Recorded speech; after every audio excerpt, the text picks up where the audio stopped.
So they're not used to people saying they have a Christian name as well as a surname.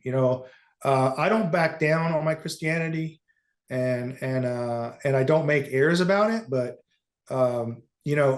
if push comes to shove, I am not sacrificing my faith ever, no matter what these people do, and they're not really used to that. I remember the look on Judge Uhas's face when I said, none of my resources are ever going to be used to hurt my son, because I fear hell more than I fear prison. And that's just not something that computes in their secular worldview. Right. They're fundamentally hedonists, and so they just don't understand the idea that you'd be willing to suffer a form. To me, prison would be a form of asceticism. It'd be a form of sanctification. It would be a gift I would be given to God. So I don't fear these things in the slightest bit.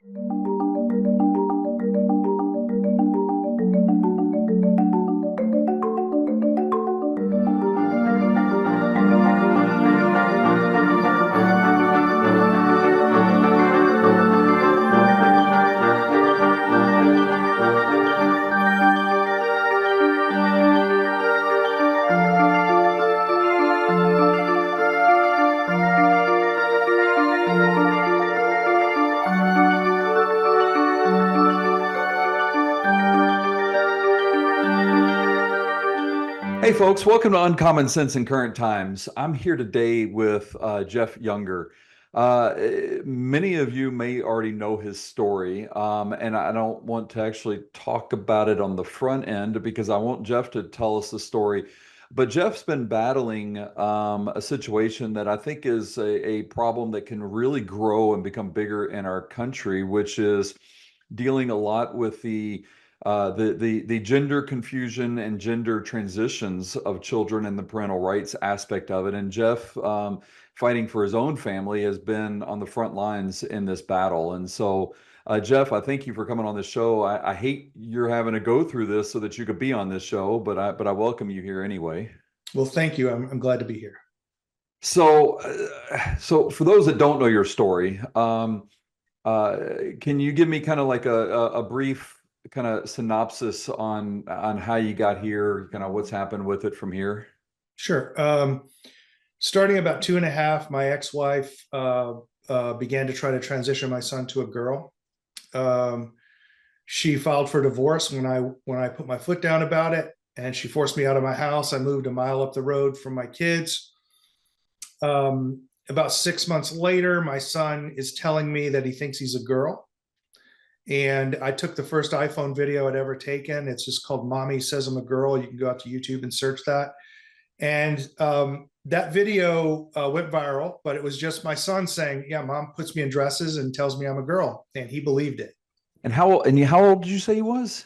At that time, he was just past his 3rd birthday. Oh my goodness. And you said kids, so you plural. So how old are your other children? So I have twins. So they're both James is 5 minutes older than Jude, and they're both 12 right now. So at that time they were both just past their 3rd birthday. Okay. Wow. They're not identical twins. They're fraternal twins. Yeah. So this kind of freaked me out, and we're in the middle of this divorce. We got a custody evaluator. His name is Blake Mitchell. He practices out of Frisco, Texas.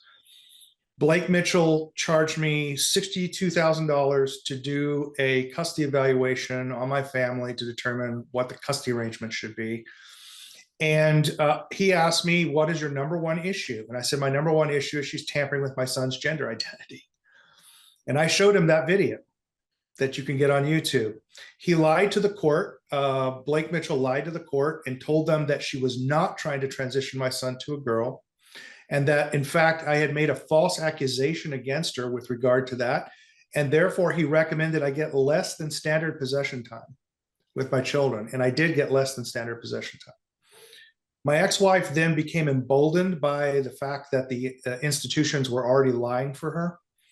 And she began to socially transition my son. And it reached a point where I was taking my son to 1st and 2nd grade. I'd take him to school in boys' clothes, and the teacher would give him a dress. They would make him use the girls' restroom, and they transitioned my son to a girl behind my back. Turns out that's legal in all 50 states, and we can talk about why that is. That led us into a second trial in 2019. And at that trial, the top experts on transgender medicine from both sides showed up. I brought in Dr. Levine, who founded the first transgender clinic in America in the early 1970s. And they shut their clinic down after 4 years because their data clearly showed they were harming patients with these treatments. And he destroyed their experts. And I won the trial. I got 50-50 custody, no child support. But most importantly, the court gave me a check on all medical procedures, so she couldn't do any chemical castration of my son. Okay. The liberal judges in Dallas County got very upset about this and transitioned my case into another court. They just took a vote and moved my case into the 301st District Court with a judge named Mary Brown. I call her Bloody Mary Brown. Judge Bloody Mary Brown systematically stripped me of all parental rights, failed to implement the jury verdict, and instead stripped me of all my parental rights. She put me under an illegal gag order, which lawyers actually disbelieve me when I tell them about this gag order. So if you want me after this interview, I can show you the text because you're not going to believe me. Okay. It gives me a lifetime ban on talking about the following political subjects: transgenderism, gender expansiveness, gender dysphoria. It prohibits me for the rest of my life from telling you whether my son is a boy or a girl. And it gives me a lifetime ban from certain media. I was not allowed to go on, do any news. I cannot write a newspaper article, cannot write a blog post, cannot write a social media post, cannot do video interviews, podcast interviews, anything. The most unconstitutional gag order you can possibly imagine. You may not know, but Texas has better free speech protections than even the federal Constitution. In Texas, there's precisely one reason you can enact a prior restraint, and that's to protect a jury pool temporarily. So there's no prior restraints in Texas ever. So I never followed this gag order, and 3 times in court, I asked the judge to hold me in contempt. I told her I have total contempt for the text of the order. I have contempt for the court for issuing the order when it's supposed to be upholding my rights. And I have contempt for you you, Mary Brown, as a person for violating my rights as a Texan. So I'm in maximum criminal contempt of this court. Please put me in jail. The maximum sentence is 18 months in the Lou Sterrett County Jail. And I showed her the writ of habeas corpus that I had written. And I said, we'll go into criminal court and see if this gag order is legal. She knew it wasn't legal. So instead, she gave me supervised visitation with my son. And she did it on this basis. She said the court issued an illegal gag order. The illegal gag order was issued in the interest of my son. Mr. Younger is not following the gag order. Therefore, he's not acting in the interest of his son, and therefore he gets supervised visitation. That's how I got put on supervised visitation. The supervisor that she chose were gay and transgender supervisors in Dallas County called Forensic Counseling Services. You notice that I name names. This company refused to allow me to pray with my son, refused to allow me to change my son out of address on our visits. And so I just had, when this whole thing first started, I said, I'm never going to use my resources to hurt my son. I'm never going to miseducate my son morally. And I'm never going to affirm my son as something that he isn't. This company that's doing the supervised visits, they now, are they, is it a private company that the yes, it's okay.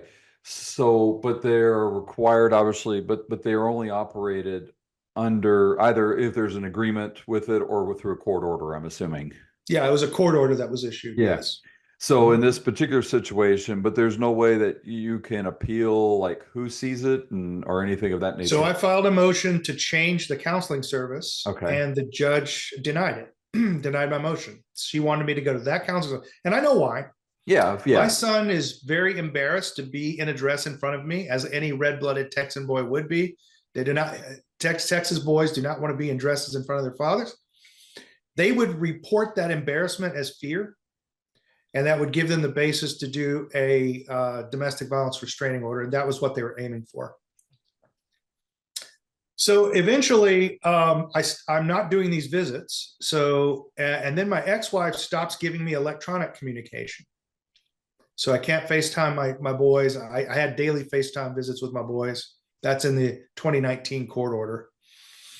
So she stops doing that. So a year goes by where I can't see my sons. I'm writing them letters. I'm sending them birthday gifts and things. Turns out she never gave them any of those things. The judge then said, well, you're not visiting your children. So since you're not visiting your children, I'm going to let your wife move to California. And the reason my wife wanted to move to California is in this intervening time, I spent 6 years lobbying the Texas legislature and successfully passed a law that outlawed transgender procedures in Texas. I wrote the law and they passed it with all but 3 sentences, which is very important. We could talk about the significance of that later too. And there, I'm assuming your boys are 10 years old about this time. 12 now. 12. Okay. Okay. All right. Sorry. Just trying to kind of get the timeline and kind of see where they are in a natural development state. Yeah. They were about 10 years old at this point. Yeah. Okay. All right. So what happens is my son then does an outcry with the court-appointed counselor. Her name is Susan Fletcher. She has a close association with the governor of Texas and was appointed to several commissions by the governor of the state of Texas. It's no accident that I got her on my case. My son recorded himself telling her that he wanted to be a boy and he was embarrassed wearing dresses and he was tired of doing this. The Susan Fletcher then instigated a CPS investigation against me for coercing my son to say that he's a boy. I went through my 7th CPS investigation. Then they wanted to move my son to California so she could chemically castrate him because I'd made it illegal here to do that. And I did that to protect my son. So I went up to the Texas Supreme Court on an emergency mandamus. And I argued that since California mandates these procedures for children who are 12 and up, if a child says they identify as another gender, the state must mandatorily give treatment to the child, and the child can consent at 12, even if the parents don't. They'll put the child in a halfway house. That's literally what they're doing in California. And that was Senate Bill 107, what I call the transgender kidnapping bill that California passed. They have a senator there. His last name is Weiner, quite appropriate. He's a BDSM perverse sex pervert. And he passed all these laws in California and was instrumental in getting that done.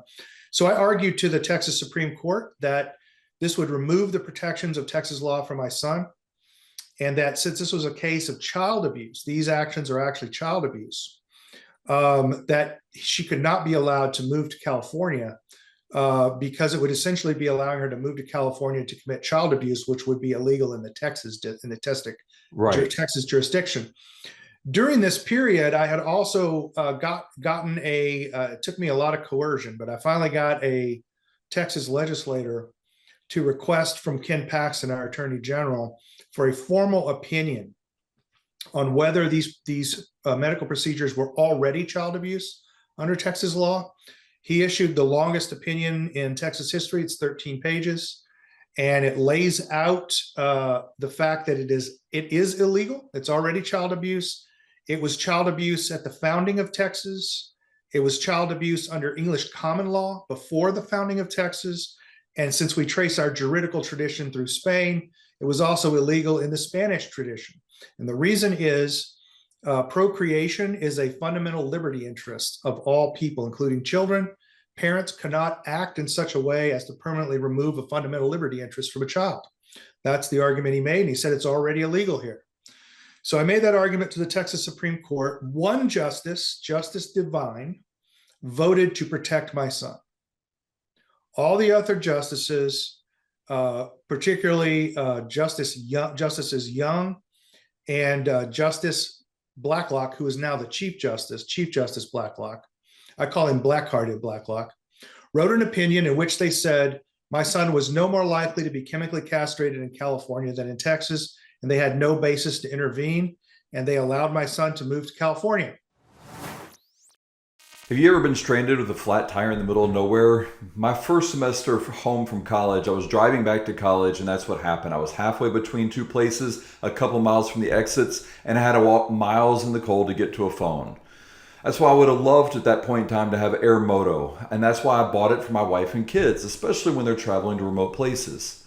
With Air Moto, they don't have to depend on anyone else for help. They don't have to depend on walking or waiting in their car, hoping that nobody comes along while they're waiting for their friends or family to pick them up. This compact, high quality tool is always ready to go. You can put it right in the glove box, and it can actually inflate all four vehicle tires in a matter of minutes. It's powerful, it's reliable, and it gives my family peace of mind. Airmoto keeps us prepared for all the things that can happen to us with our tires while we're going. It's a great Christmas gift this year, and it'll just help you kind of just feel very comfortable for your wife and family as they travel. So, highly encourage you to get it. You can go to airmoto.com, or you can check out the link below in there and click through the link in order to order yours today. I went ahead Real. and go ahead. I said, this is unreal. I mean, anybody that can just watches the news casually You're right. will know that's wrong. I mean, this And is I can it's explain unreal. why this corruption is happening. We can talk about that, All right. after the story. I think it will surprise your listeners and may surprise you. I've learned a lot by doing this. When they're trying to kill your son, you'll learn quick. Um, so I agree to let the case transfer to California because it would inevitably transfer after 6 months anyway under the Uniform Jurisdiction Act for child custody cases. And I was able to negotiate some favorable terms. We get into the LA County Court. I have Judge Mark Uhas. Mark Uhas denies me an independent medical exam of my son, denies me a psychological evaluation for both me and my ex-wife, and ruled that the other side, my wife, had to provide no discovery for me. So I went into trial with no discovery from the other side. So they stacked the deck against me. He illegally sealed the trial. So the press was not allowed into the trial. The trial was held in secret. It was a Star Chamber court. It was completely held in secret. The transcripts are sealed. They can only be gotten by court order from Mark Uhas himself. I can't even get them to do my appeal at this point. So I'm having to go up to the appellate court and file an action to order my judge to order the release of the transcripts to me in the appellate court. We had a 7-day trial. I acted as a pro se litigant. I don't use lawyers anymore. I acted as a pro se litigant and totally destroyed their expert witness on the stand to the point where the judge had to intervene and say, this is becoming emotionally damaging for the witness. I just destroyed her. Her name is AJ Eckert. She thinks she's a man. So you're talking about a mentally ill person. I really kind of felt guilty taking advantage of a mentally ill person, but I had a tremendously competent expert witness. Her name is Miriam Grossman. She's written an excellent book about this subject. She's a psychiatrist. She deeply cares about children. But more importantly, she was a student of Dr. Levine, who I used in my 2019 trial. And she's like a genius, one of these people that you meet, like 150 IQ type people. And she demolished the entire science of transgenderism to the point where at the end of the trial, the judge said, I'm not going to make any rulings based on the medical evidence because he would have to rule for me. Right, right. And then at the final ruling, he gave my ex-wife sole legal custody, which means she has all the parental rights. I have no parental rights. He kept me on supervised visitation and denied me electronic visitation formally. He specifically says she doesn't have to give my gifts or letters to my boys, even if I send them letters and things, or birthday gifts or Christmas gifts. He specifically says she doesn't have to give those to them. And she was given complete latitude to chemically castrate my son. I then filed a notice of appeal. I just filed that recently. We're going into post-trial litigation. They're trying to get $61,000 in legal fees from me. So that's where we are right now, and that's the story. Boy, there's a whole lot here to unpack. First of all, I'm so sorry that you is going through this. Like, this is, I can't. I can't imagine anything like this. I have to ask, so like when you and your wife got married, did you recognize that she, I mean, not to do something to this extreme, because I doubt anybody would ever think that this could ever happen. But like, can you look back now and be like, well, when we were dating or when we were engaged, there were some flags. Like, was there anything there that kind of made you say, wait a second, I should have paid attention here? I mean, and we could do that. I've been married 25 years and I can look back. I tease my wife now all the time and said, if I only knew you a little bit longer, we never would have gotten married. So, Right. so is there anything there that you kind of look back on as a hindsight and say, was there something there that kind of flagged you as a problem? Yeah, there are some things. One thing is she and I were delegates to the Republican convention. I mean, she was a conservative Republican when I met her, but her whole family was liberal. Hmm. So that was one thing I probably should have put more weight on. The second thing was, and she lied to me about this, and I found this out 18 months into the marriage. She said that she had two adopted daughters, which is fine. Christian, I'm a Christian, and taking care of orphans is an ancient form of good work for Christians, and Christians are actually known for taking care of orphans Right. worldwide. It's one of the reasons actually a lot of third world countries welcomed Christians in, just because they do that. So I had no problem with that. Well, I found out one of her adopted children, the youngest one, was actually adopted from her brother, who was a 3-time convicted felon from California, who had addicted the child to methamphetamine at 18 months old. So I had a special needs kid that I didn't know about. And I wound up having to take about 5 months off of work to get her up to the schooling, because I had to pull her out of the public schools and get her into a private Christian school. And so it took me about 5 months of tutoring to get her up to that. And then her other daughter, who I thought was adopted, just an orphan who was adopted, actually, I found out 18 months in, came from a sperm donor. If I had known that, I would have not have married her. So there's that. Then there were some strange, she just acted strange when we talked about having children. And I think it's clear to me now as I look back that I was just a sperm donor that pays child support. That she always intended to divorce me as soon as the children reached the age of 2. And I actually don't think she believes my son is transgender. Well, I was going to Um, ask that. That was going to, I was going to ask next, yeah, which is because at 2.5, I got a 20-year-old and 18-year-old, or I'm sorry, yeah, I got a 22-year-old and a 20-year-old. And at 2.5, and anybody that have children know that, I mean, your hands are full. 2.5 to 3.5 is because they're into everything they want to. That's when they're yeah. starting to explore, and then they see the world's big, and they want to be around you. And it's called the terrible twos, but in reality, it's the end of twos, beginning of threes. Complex issues of gender is clearly not ready. I mean, anybody that again has children knows that and understands that. So at some point in time, outside of the fact that when my boy was, probably about that age, I mean, he put on like a little, little princess dress of my daughter's, and and carried a purse, but he was kind of playing around. He was just playing. I never one time looked at that and been like, oh, look, it's just like he's just being silly. So what so at 2.5, like how on earth could she have seriously put forth this? I mean, with a straight face. I mean, I know I'm kind of belittling it a little bit, but it seems to be that's the only way that I can wrap my head around it, which is how does someone come to you and say, my 2.5-year-old now boy, when twin boy now thinks that he is now a girl, and now I believe him. So that's the official recommendations from the American Academy of Pediatrics, from the American Psychological Association, the Endocrine Society. The medical societies say you're supposed to affirm these children. So, but the question is, affirm what? Like, Right. what does a child that age know? And this kind of takes us into kind of what are the origins of this ideology? Like, how could someone reach a point where they can look at a 2.5-year-old and say that the 2.5-year-old is expressing gender of some sort? Right. And here's what I've come down to on this. I think in the 20th century, there was a massive change in the way people came to conceive of what a human being is.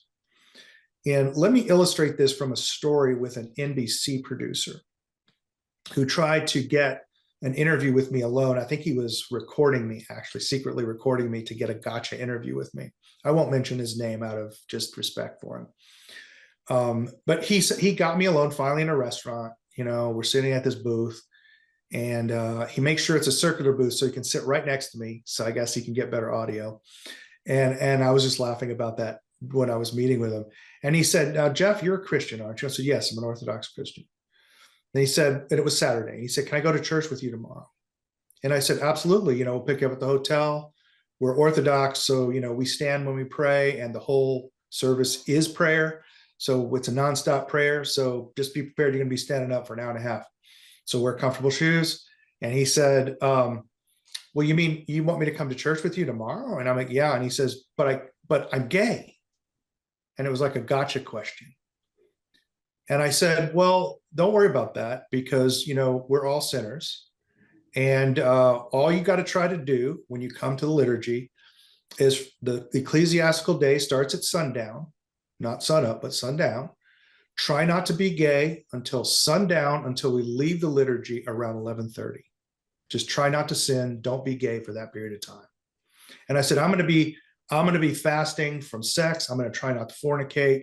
I'm going to try to have no thoughts, evil thoughts. And I'm going to be struggling all that time with you with the same exact sins. So let's just do it together, and just don't be gay for a little while, and see how it works. And he looked at me kind of funny, like, "What do you mean don't be gay?" He said the way he eventually got it out verbally is, he said, "But then I couldn't be who I am." And I said, "Well, that's the real issue. You think you're a biological machine that's been largely programmed to satisfy unconscious desires. But I think you're an immortal soul that's worthy of infinite dignity. And that's what we should talk about, because that's our disagreement. It's not about whether you're gay or not." Yeah, And absolutely. he started crying, Peter. He started crying. And what it shows you, though, is that the traditional Western Christian view of what a person is in complete opposition to what most people think they are in the Right. modern world. And so you have the rise in the middle part of the 20th century of what a writer named Truman, who's written a really good book called The Rise and Triumph of Expressive Individualism. This idea that you see it in Maslow's hierarchy, right? This idea that the highest form of existing is to somehow express your authentic self, whatever that might be. And that self is something you construct yourself. It's Right. not something objective. And so what happens, I think, when these people look at a child that's 2.5 years old, that may be struggling with friends or struggling with how they fit in the family structure, Peter, I think what they look at and they say, this child has no sexual identity. But they have put sexual identity as the very core of all human identity. Right. I can tell someone not to be gay because I look at sexual identity as behavior. They look at it as an innermost identity. It's an ontological issue rather than a behavior. And so they look at this child who's having trouble fitting in or struggling to fit in with the family life and so forth. And they say, I need to give this child a sexual identity so they can have an expressive self that they can then construct in the world. And I think in their minds, they're doing something good by doing that. But we know, or at least I know as a Christian, that it is a very evil thing to do. But that is the explanation I have come to, that the disagreements in the world today are not political or policy. They're actually over what a person is. That's what it's about. Yeah, I agree, because it ties in with the concepts of evolution, ties in with the concept of abortion, it ties in with Yes, so many of these same issues of diminishing basically the first 3 chapters of Genesis. that's right. And so what I find when I talk with younger people, teenagers, early Mhm. 20s, which is who I'm around a lot and have these conversations with, what I find, and it was shocking to me to discover this, that where they see sex, they see it as either a source of freedom or a sense of identity. Yes. And they don't realize that our identity is tied in with either Christ or with Satan, that we're identified Right. with either one. Right. And freedom is only true freedom is only found with Christ. Right. And so, but they don't understand that because they've been either not taught that or taught the exact opposite as if it were true because of their feelings. Right. So I 100% you're dead on with what you're seeing there. But what I don't understand now, and again, this is where, I love the state of Texas. I'm from Tennessee, so we're a very red state. Oh, great.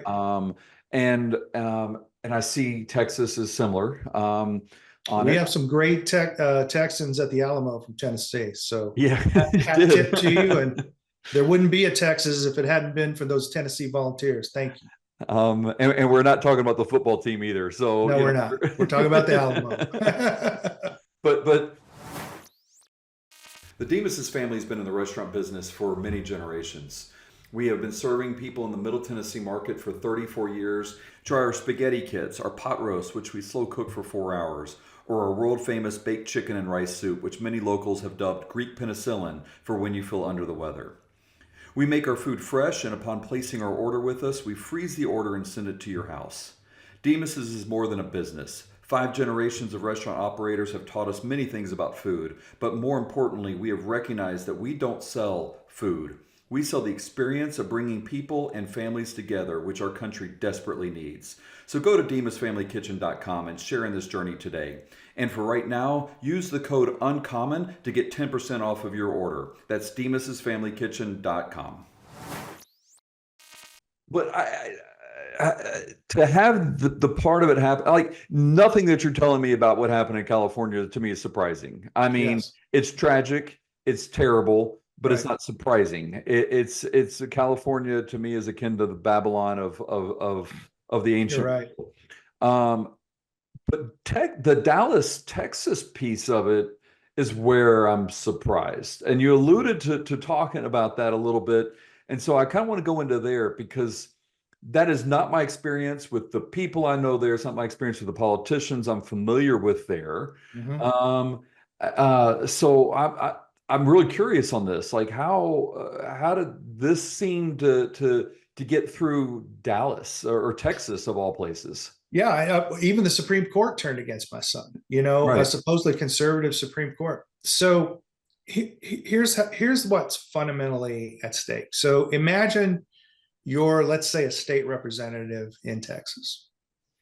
You have really an extraordinarily conservative voting base, probably the most conservative in America, right? I mean, most Texans think we should be able to own machine guns and artillery pieces. Like we consider that part of the Second Amendment. I mean, really, when they poll I know this, you do. I a know you vast do. majority of Texans believe this. Yeah, I only have 4 Um, guns. Like I'm yeah, liberal in Texas. yeah, absolutely, yeah. And Texas is an interesting place. You can do pretty much what you want as long as you don't bother people. But if you bother people, there are consequences to bothering people here.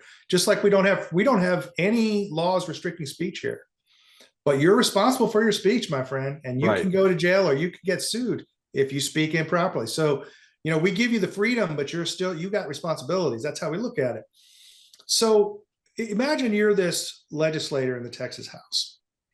And the reason I mentioned the House is it took me 6 years to get a bill to ban the castration of kids through the Texas House. 3 sessions. How can that possibly be? I think this is the most morally obvious question since slavery, right? And how can it take 6 years to get this through the House? Here's what I finally came to on this. So you're that legislator, you have a very conservative voting base, but the donor class, the people that give you the money Right. to get into office, are all Northeastern Yankee liberals. Every last one of them. The largest donor to the Republican Party is a guy named Paul Singer. Paul Singer donates massive amounts of money to Texas electoral campaigns, okay?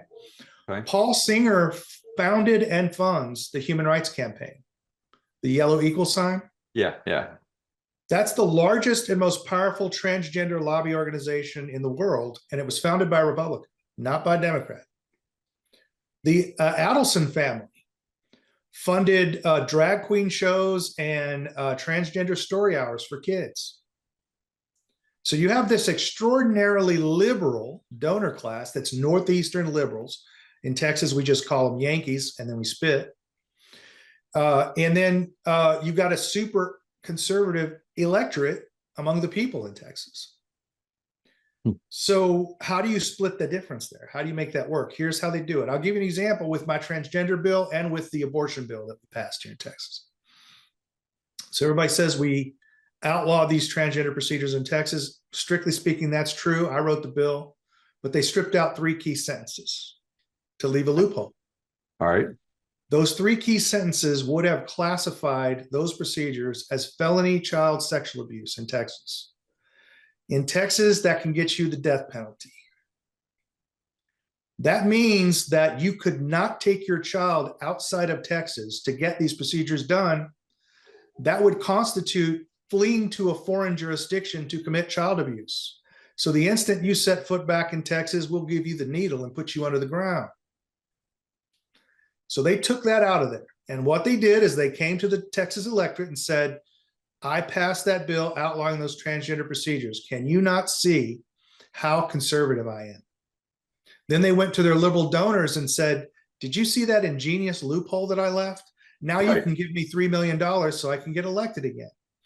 One of the reasons the border's not fixed, nothing's fixed, is Republicans leave loopholes in all the laws so they have no effect for the liberal donors. That's why Republican legislation never has any effect. Same with abortion in Texas. Everybody says, well, Texas outlawed abortion. Well, first of all, they waited until all the abortions were chemical, not surgical, and they outlaw the surgical procedure. Okay. We later modified it to killing a baby in any way. Okay. So you go to a Planned Parenthood clinic now in Texas, and they put the pregnant woman in a little room with a video camera. They have a tray with a separator wall, and a doctor puts the abortion pills into a little cup, pushes it through that tray. The video camera proves that the doctor did not administer the pill to the patient. The mother takes the pill, kills her baby, and now the aftercare from the abortion is exactly the same as it was before. So Planned Parenthood gets paid the same amount of money for all that aftercare, but now they don't have to maintain a surgical center. They used to have to maintain $3 million a year surgical centers. Now they don't have to do that. Planned Parenthood makes more money on abortion now than it did before, because we don't actually outlaw killing babies in the womb. We only outlaw the procedure done by a doctor, you see? And they did the same thing. They came to us and said, we outlawed abortion, see how conservative we are. They went to Paul Singer and the Adelson family and said, but look, we left those loopholes. Please give me $5 million so I get elected again. And that's how the Republican Party works. It's a war between a conservative electorate and a liberal donor class. You know, and for those listening out there, I can go ahead and tell you, I had to change our law with regards to unemployment, business unemployment insurance. It took me 8 years to change it to the language that the Supreme Court had already determined what misconduct was, and to create a provision saying that there should not be fraud. And it was the exact same thing. It took 8 years in an extremely red state to be able to get this passed, which would save the state money. It would promote work. And I was like, for me, I didn't think anything about it. I wrote it really quick. Right. And when I submitted it, I got a call from my state rep, who was the sponsor, and he said, hey, Labor wants to meet with you. And I was like, okay, you know, thinking it was just one guy and they were going to talk about it. I go into this room and it's just me by myself. And there's a conference table that's probably 20 people, and it's from the unions, from legal aid, Right. AFL-CIO. There's people on conference call on the speakerphone. And they were all basically yelling at me, telling me that this would never work. The funny thing was, is one person met with me, they probably could have smoothed it over and I would have just let it go. Right. I realized, wait a second, I wouldn't be aggravating all these people if I wasn't onto something. And then eventually I was able to get the right help, and we were able to battle through it. So, and that's over something pretty innocuous. I mean, morally, Wow. I mean, yeah, how wow. obvious can it be? You're just saying don't commit fraud. I Yeah. mean, come Yeah, on. right. Yeah, exactly. And yet what you're saying is something that is a political hot topic and a very moral issue. So obviously if you're going to have anything moral, you're going to have, evil going to fight it in any way that it can. So no, I get 100% with what you're saying. I've experienced it Mhm. on a much smaller scale than you have. So um So boy, that's what's happening. That's what's, it was Republicans who killed the legislation for 6 years. Dade Phelan, Speaker of the House, refused to bring it to the floor. When the political pressure got too great, they had to buy a new phone trunk in the Austin Capitol because I had so many people calling it was shutting down their phone systems. So they had to pay $250,000 to get a new phone trunk. He was recording over 300 lobbyists a day at some points on my bill. So they eventually said, okay, well, it has to at least go to committee. So they sent it to committee. Then they tried to kill it in the medical committee. But I was able to force that through because I flipped a Democrat vote and got it through. Surprised her, surprised the Republican chairwoman. So it went through. Then it went to the calendar committee to a guy named Dustin Burrows, who's now running for the Texas House leadership, by the way. And Dustin Burrows runs this calendar committee. It's illegal. We're supposed to have cameras and public comment in every committee in yes. Texas. Yeah, We it's have sunshine laws. yeah, sunshine, yeah.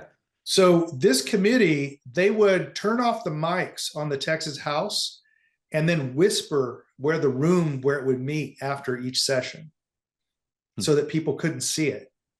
And it's the committee where all conservative legislation would go to die.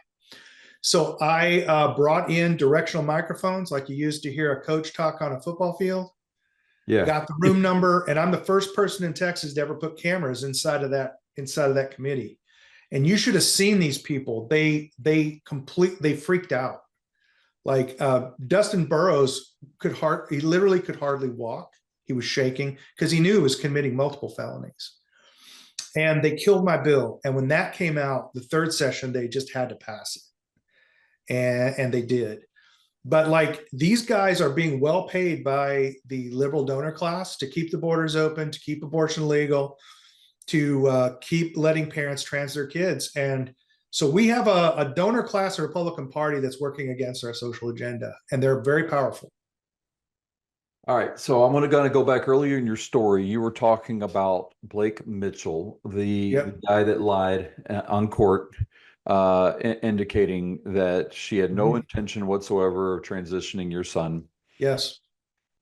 Now that obviously there's a plenty of after acquired evidence on this, um, and maybe now it's just way too late because the statute of limitations is probably long gone. But has there been anything where you've attempted to go back onto him for either a civil suit for perjury or go back on him for you're smiling, so apparently I've hit something. But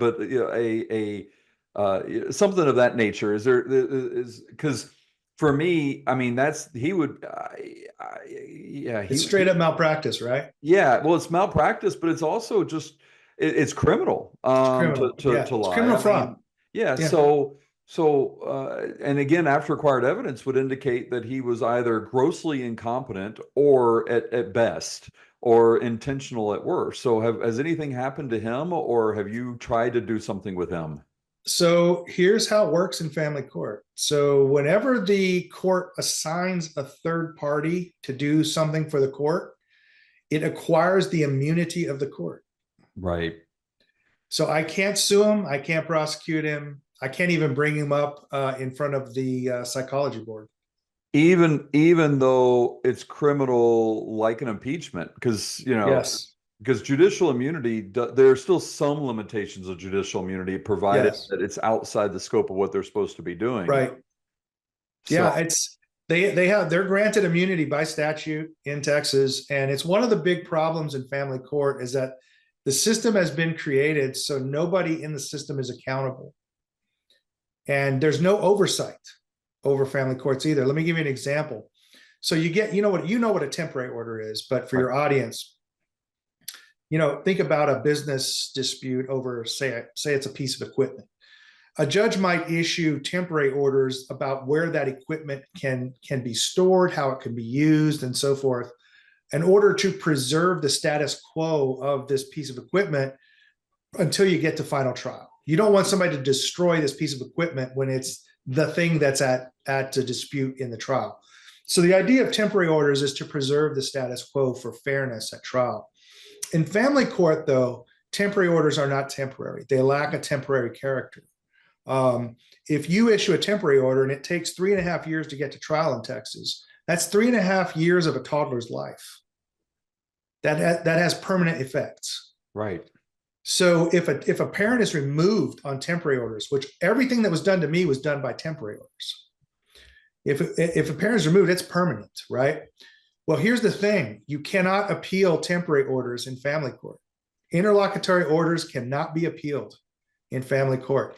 Every other court, civil court, normal civil courts, criminal courts, you can appeal interlocutory orders, but they explicitly deny you that ability in family court to remove accountability on these judges. Because frankly, the appeals courts know that 90% of what goes on in family court is illegal, and they would have to overturn these judges, and they would have so many cases. So none of these things that happened to me, being put on supervised visitation, being given that illegal gag order, none of those things could I ever appeal. In Acts 5, we see that when Peter and the other disciples were ordered to stop talking about Jesus, they responded, "We obey God and not man." In 2020, we saw something we never thought we could see in this country. They shut down our churches. After decades of removing God from schools and public institutions, they went straight at our community. Unfortunately, we as Christians did not know what to do. And even worse, we chose to listen to false prophets masquerading as Christians on how to respond. I recognize this is the only beginning, and we need to know how to respond. We have a duty to say no to unjust laws, but as Christians, we have a greater duty to God. In my book, On the Duty of Christian Civil Disobedience, I use biblical teachings to help believers know when and how to stand up to those in charge when they ask us to commit evil. You can go to peterdemas.org to find out about our duty to say no. And when you type in the code UNCOMMON, you can get 10% off your order. That's UNCOMMON at peterdemas.org. Remember, we are to obey God and not man. So, can you believe this? This is the system we created. I understand. And this is the Texas system. I mean, yeah. Again, I recognize California. It's stacks of that. Now, I'm a very strong advocate of Christian freedom, and I wrote a book on the duty of Christian civil disobedience. Yeah. I believe very heavily on this topic. I'm certain, especially, and I'm imagining, especially when you got to California, that your faith played a role in it. Obviously, with that NBC reporter, he was trying to, it's the guy just, any Christian out there who's outspoken knows that you're going to get a clobber passage or a gotcha moment, right, at some point in time. And if you're not, then you're not speaking out loud enough. Did you experience other things that might not have been through the legal system? It could be through the legal system, or not that you were kind of like, that just kind of blew you away, that was just like about your faith or anything of that nature? Yeah, well, there's a couple things very common. The other thing is, I just don't think that the judges are used to seeing someone who just won't back down on these issues. Right. So, I'll give you an example. When I first got the medical records of my son at Kaiser Permanente, and I got these through a psychologist at Children's Hospital in LA. It kind of went through a circuitous route. And I looked at these medical records, and they have the following conversation with my son. These are put in quotes by the doctor. Okay, so this is quotes from an actual recorded conversation with my son. They ask my son if he wants to have children later in life. He says yes. The doctor then explains that when they remove his testicles, they can harvest the sperm from his testicles, and that he can have a baby as a woman later in life. And they ask him if he wants to do that. And he says, yes, I want to do that. Once I read that, immediately I said, I have committed that none of my resources will be used to harm my son. I'm required to pay for the psychologist, and I'm required to pay for all of his medical procedures as child support. So I have not paid child support since I read those documents. My resources will not go to hurt my son. I'm not doing it. They've threatened me with jail. And I've said, well, what's jail? 3 hots and a cot, near infinite leisure. I can finish my book. Might as well get my master's degree at your expense. Your state pays for it. How bad can it possibly be? I'll tell you what, there's a lot of things worse than going to prison. And sexually participating in the sexual abuse of your son is absolutely one of the worst things you can do. And it's a lot worse than going to prison. So they're not used to people saying things like that. They're not used to, Orthodox Christians, we cross ourselves. They're not used to people praying in the court. I pray in the court every time. They're not used to the idea that my sons have Christian names that they got when they were baptized. They're named after saints. Mm-hmm. Jude is named. Well, first of all, they're named after the brothers of Jesus, James and Jude, and their saint name for Jude is Daniel, the prophet Daniel. And Jude has very well emulated the prophet. And James is named after the saints Cosmas and Damianos, who are unmercenary physicians who healed the sick for no money for their whole lives. So they're not used to people saying they have a Christian name as well as a surname. I don't back down on my Christianity, and I don't make airs about it. But if push comes to shove, I am not sacrificing my faith ever, no matter what these people do. And they're not really used to that. I remember the look on on Judge Uhas's face when I said, none of my resources are ever going to be used to hurt my son, because I fear hell more than I fear prison. And that's just not something that computes in their secular worldview. Right. They're fundamentally hedonists. And so they just don't understand the idea that you could have, that you'd be willing to suffer a form. To me, prison would be a form of asceticism. It'd be a form of sanctification. It would be a gift I would be given to God, So I don't fear these things in the slightest bit. I don't have any fear of it at all. And they really hold this over fathers. It's like when I didn't follow the gag order. There are a lot of fathers that have been through similar things as me, but they don't talk about it because they're afraid they'll go to jail. But I'll tell you, I've received no help from the churches. When I was trying to pass my bill in Texas, we couldn't get any pastors to come testify for our bill, but all the liberal churches came out. They had 160 pastors and we had 0. I went and talked to one of the largest Baptist churches in Dallas, and I talked to their board about, getting involved and maybe coming and testifying to the Senate, because they're a big enough church to have an effect, and they said they were worried about their tax-free designation, getting involved in politics. And so I said, well, why don't you just do this? Why don't you just pay your taxes and preach the gospel? Just pay taxes, and then you can say whatever you want. And this is how naive I was at the time, because listen, I spent most of my life as an atheist. I converted to Christianity, so I thought Christians just didn't care much about money, like I learned to be.